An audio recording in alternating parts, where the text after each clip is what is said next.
हमारे मन में गंदे विचार क्यों आते हैं? हम नहीं चाहते पर फिर भी हमारे मन में गंदे विचार आते रहते हैं। लेकिन क्यों?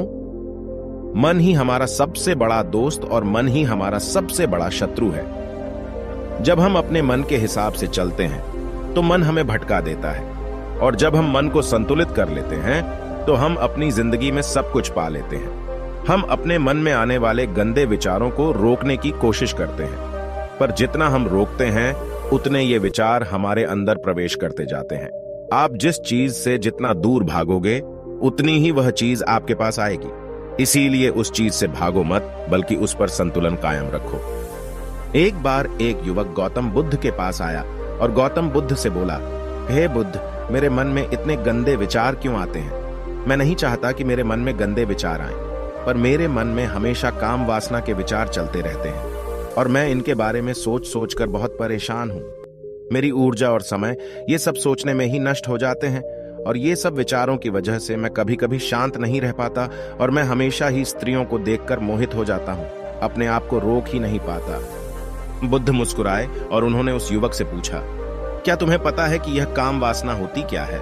फिर लड़के ने उत्तर दिया और कहा, बुद्ध, मुझे तो नहीं पता कि काम वासना होती क्या है, परंतु हां, ये जो भी है बहुत बुरी चीज है। फिर बुद्ध ने उस युवक से कहा, सबसे पहले तो तुम्हें यह समझना है कि प्राकृतिक रूप से जो भी चीज हमारे अंदर है वह बुरी नहीं है।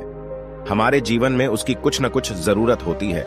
वासना कोई बुरी बात नहीं है, यह हमारे मन की एक भावना है जो हमें किसी न किसी चीज की कमी का एहसास करवाती है, और फिर हम उस चीज को पाने के लिए उस चीज की ओर आकर्षित हो जाते हैं। जैसे अगर तुम्हारे पास धन की कमी है तो तुम में धन पाने की वासना उत्पन्न हो जाएगी।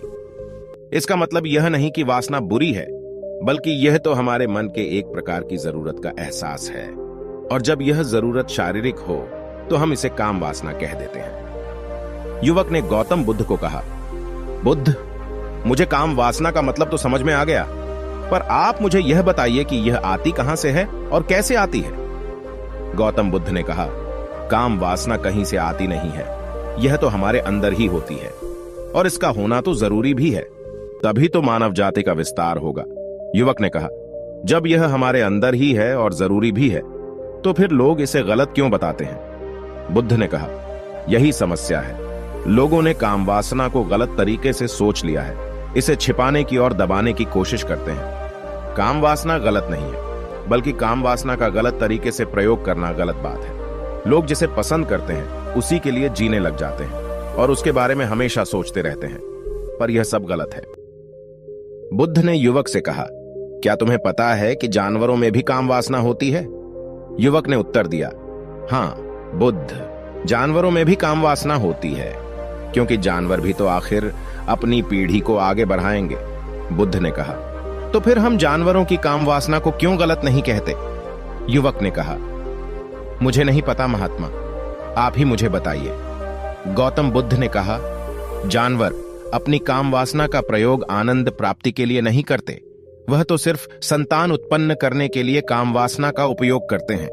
जानवरों को प्रकृति ने इतनी समझ नहीं दी कि वह काम वासना को अपने सुख का आधार बना सके, जबकि मनुष्य अपनी समझ के बलबूते पर प्रकृति में पाई जाने वाली प्रत्येक वस्तु को अपने सुख के लिए अपने प्रयोग करता है।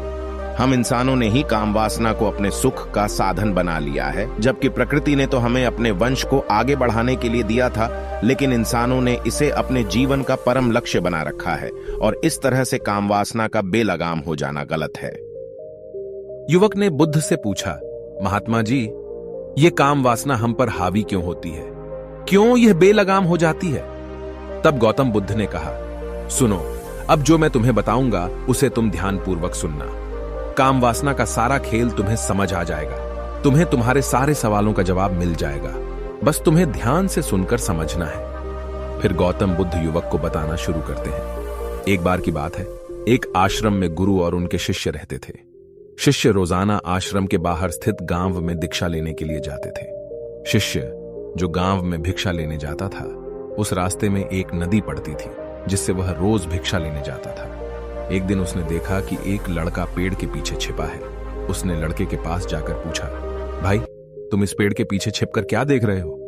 लड़के ने कहा, अरे तुझे नहीं दिख रहा क्या कि मैं क्या देख रहा हूं? तब शिष्य ने नदी की तरफ देखा तो वहां पर कुछ लड़कियां पानी भर रही थी। लड़कियां 15 साल की होंगी। तब शिष्य ने लड़के से कहा, अरे भाई, वहां पर तो लड़कियां पानी भर रही हैं, इसमें छिपकर देखने वाली क्या बात है? तब वो लड़का शिष्य की तरफ देखकर उससे कहता है, अरे पागल, तुम्हें दिखाई नहीं दे रहा क्या कि मैं क्या कर रहा हूं? वह परियां कैसे नदी से पानी निकाल रही है। जरा उनकी अदाओं को देखो, उनके कोमल शरीर को देखो, उनकी पतली कमर मटके को उठाते समय कैसे बल खाती है, और उनके बाल उनकी कमर पर कैसे लहरा रहे हैं, मानो सुंदरता बिखरी पड़ी हो। शिष्य फिर नदी की तरफ देखता है और इस बार वह देखता ही चला गया। अभी तक तो उसे कुछ भी नजर नहीं आ रहा था और वह बिल्कुल निर्भय था। उसे किसी बात का कोई डर नहीं था, लेकिन अब वह छुपने लगा और उन लड़कियों को देखने लगा जैसे उसने कोई अपराध कर दिया हो। और जब वो छुपकर उन लड़कियों को देख रहा था तभी वो अंदर से कांप गया और उसने कहा कि यह मैं क्या कर रहा हूं? मैं जो भी कर रहा हूं वह सही नहीं है, मुझे यहां से चले जाना चाहिए। और फिर वह जल्दी से वह से चला जाता है। फिर वह आश्रम पहुंच जाता है। आश्रम जाकर वह अपने कार्यों में लग गया, लेकिन जो अभी वह देख कर आया था वही उसकी आंखों के सामने बार बार आ रहा था। उसके मन में वही दृश्य चल रहा था। उसका मन वही सब कुछ देखने के लिए ललचा रहा था। उसका किसी भी काम में मन नहीं लग रहा था। सुबह होते ही वह रोज भिक्षा के लिए आश्रम से जल्दी निकल जाता और नदी के पास वाले पेड़ के पास जाता, जहां वह लड़का पहले से मौजूद रहता था। उसके साथ मिलकर लड़कियों को छुपकर देखता था। अब वह रोज ऐसा करने लग गया। उसका मन अब किसी भी काम में नहीं लगता था। वह हमेशा किसी न किसी प्रकार के विचारों में उलझा रहता था।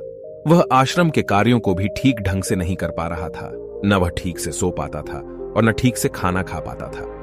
उसका मन बेचैन सा रहता था। उसका मन बार बार उन लड़कियों के सौंदर्य को देखने के लिए ललचाता था। जब गुरु भिक्षा देते तब भी उसका मन कहीं और विचारों में खोया रहता था।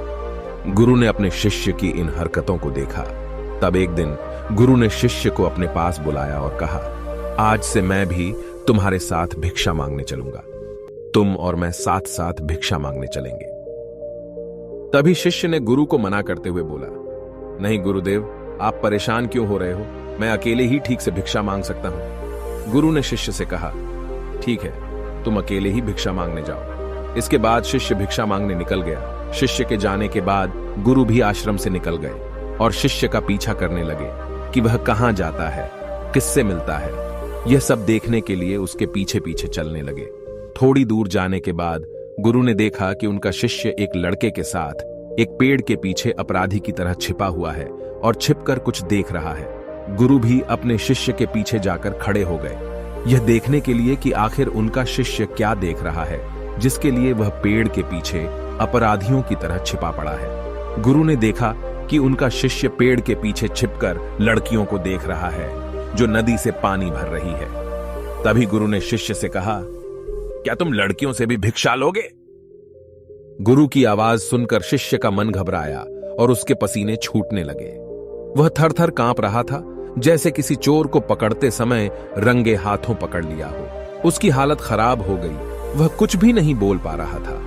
वह लड़का जो शिष्य के साथ था वहां से भाग गया, जिससे शिष्य और भी घबरा गया था। उसके मुंह से कुछ टूटे फूटे शब्द ही निकल रहे थे। वह अपने गुरु से भी नजर मिलाने का साहस नहीं कर पा रहा था। गुरु ने शिष्य की ओर देखा और कहा, मेरा शिष्य तो निर्भय है, उसे तो किसी भी चीज का डर नहीं है, लेकिन ये क्या, तुम तो डर के मारे कांप रहे हो। शिष्य ने गुरु से कहा, मुझे माफ कर दो, इसमें मेरा कोई दोष नहीं है। उस लड़के ने मुझे बहका दिया था, लेकिन मैं आपसे वादा करता हूं कि आज के बाद मैं कभी दोबारा ऐसा नहीं करूंगा। मुझे माफ कर दो। गुरुदेव ने कहा कि कोई बात नहीं, पर इस बात का तुम ध्यान रखो कि हम जैसी संगति करते हैं वैसा ही फल हमें प्राप्त होता है। हम जैसे संगति करते हैं उनके विचार हमारे अंदर प्रवेश करते हैं। इसीलिए अच्छी संगति करो ताकि तुम्हारे अंदर अच्छे विचार प्रवेश करें। फिर गुरु और शिष्य आश्रम लौट आए और फिर से आश्रम के कार्यों पर ध्यान देने लगे। उसने उस रास्ते को छोड़ दिया और दूसरे रास्ते से जाने लगा। वह अपने काम को ध्यान से करता था, लेकिन धीरे धीरे उसके अंदर क्रोध उत्पन्न हो गया और फिर वह दूसरे शिष्यों पर क्रोध करने लगा और बेचैन हो गया। अब वह सही समय पर भोजन भी नहीं करता था। वह भोजन भी बहुत कम खाता था। एक रात गुरु शिष्य के पास आए और उससे बोले कि तुमने मुझसे वादा किया था कि तुम अपना मन नियंत्रण में रखोगे। अब तक तुमने कितनी बार अपना वादा तोड़ दिया। यह सुनकर शिष्य अपने गुरु के चरणों में गिर गया और रोने लगा।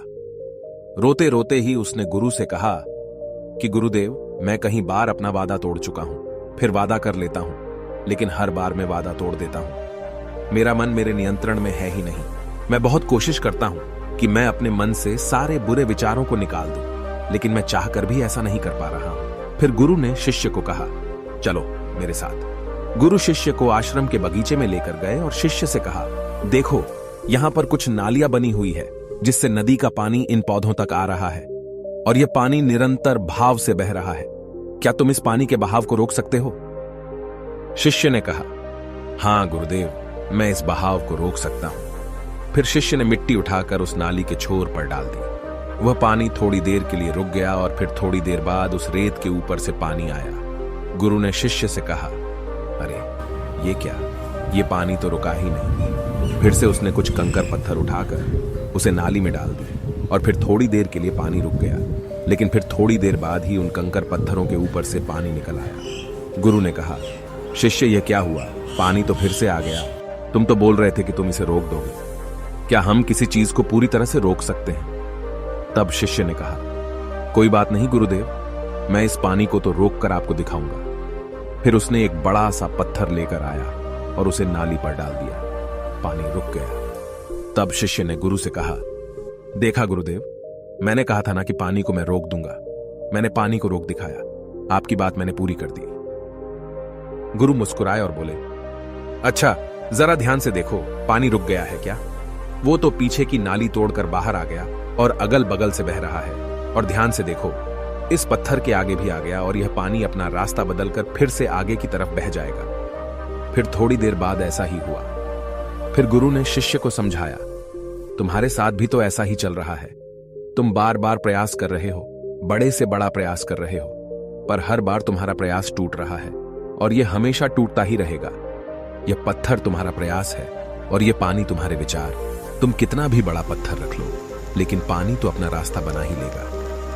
यह देखकर शिष्य ने पूछा, हे गुरुदेव, क्या कोई तरीका नहीं है जिससे मैं गंदे विचारों से बाहर निकल सकूं? गुरु ने कहा, एक तरीका है। यह पानी जिस नदी से आ रहा है, तुम वहां से इस पानी का रास्ता ही बदल सकते हो। गुरु शिष्य को एक नदी के पास ले गए जहां से उस बगीचे में पानी आ रहा था। गुरु ने शिष्य से कहा, वो पानी इसी नदी से जा रहा है। अगर हम यहीं से उसका रास्ता बंद कर दें जहां से पानी बगीचे में जा रहा है, तो क्या हम पानी को रोक नहीं सकते? शिष्य ने कहा, हाँ गुरुदेव, अवश्य ऐसा हो सकता है। मैं इस पानी को यहीं से बंद कर देता हूं। तब आगे की नाली में पानी जाएगा ही नहीं और फिर बगीचे में पानी ही नहीं जाएगा। फिर गुरु ने कहा, शिष्य अगर पानी बगीचे में नहीं जाएगा तो पेड़ पौधों को पानी कहां से मिलेगा? उन पेड़ पौधों को तो पानी की आवश्यकता है।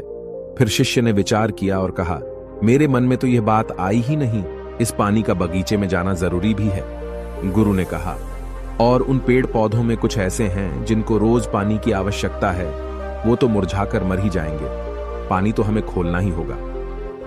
शिष्य ने गुरु की बात सुनकर पानी का रास्ता खोल दिया। तब गुरु ने पूछा, अगर हम इस नदी के पूरे पानी को बगीचे की तरफ मोड़ दें तो क्या होगा? शिष्य ने उत्तर दिया, गुरुदेव, वहां पर जितने भी पेड़ पौधे हैं वो सब गलकर नष्ट हो जाएंगे और वहां पर कुछ नहीं बचेगा।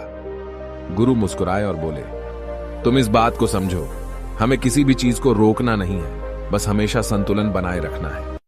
कम पानी से भी पौधे नष्ट होते हैं और ज्यादा पानी से भी पौधे नष्ट होते हैं। हमारा जीवन संतुलन से ही चलता है। गुरु ने शिष्य से कहा, अगर मैं तुम्हें कुछ कहूं कि तुम आम के बारे में मत सोचो, तो तुम्हारे मन में सबसे पहले किसका चित्र आएगा? शिष्य ने बोला, गुरुदेव, मेरे मन में तो पहला चित्र आम का ही आएगा। गुरु ने कहा, जब हम गंदे विचारों को जबरदस्ती रोकने का प्रयास करते हैं तो वे और भी मजबूती से हमारे अंदर प्रवेश करते हैं। इसीलिए हमें उन्हें कभी भी दबाने की कोशिश नहीं करनी चाहिए। फिर गुरु ने शिष्य को कहा, हमारे गंदे विचार बुरे लोगों की संगति करने की वजह से भी आते हैं। कभी कभी कामुकता हमारे अंदर होती नहीं है, लेकिन कुछ अश्लील लोगों के साथ रहने की वजह से ये हमारे अंदर हावी हो जाती है। फिर शिष्य ने कहा, गुरुदेव, आप सही कह रहे हैं, मैं अपने मार्ग से भटक गया था। फिर वह शिष्य उस रात बहुत ही चैन की नींद सोया। सुबह अपने कार्यों को पूरे मन से किया और फिर सुबह वह भिक्षा लेने के लिए उसी रास्ते से गया जहां वह लड़का आज भी पेड़ के पीछे छुपकर उन लड़कियों को देख रहा था। वह शिष्य उसे नदी पर गया जहां वह लड़कियां पानी भर रही थीं। उसने उन लड़कियों से पानी मांगा और उन लड़कियों में से एक लड़की ने उसे पानी पिलाया और उसे शिष्य के चरण छुए। शिष्य ने उसे आशीर्वाद दिया कि तुम्हारा कल्याण हो, जिससे कि मानसिकता सकारात्मक ऊर्जा से भर जाए। उसके चेहरे पर मुस्कान आ गई थी, जैसे कि उसे कुछ खोया हुआ वापस मिल गया हो। वह वापस अपने रास्ते से जाने लगा। तभी पीछे से वह लड़का आ गया जो पेड़ के पीछे छुपा हुआ था।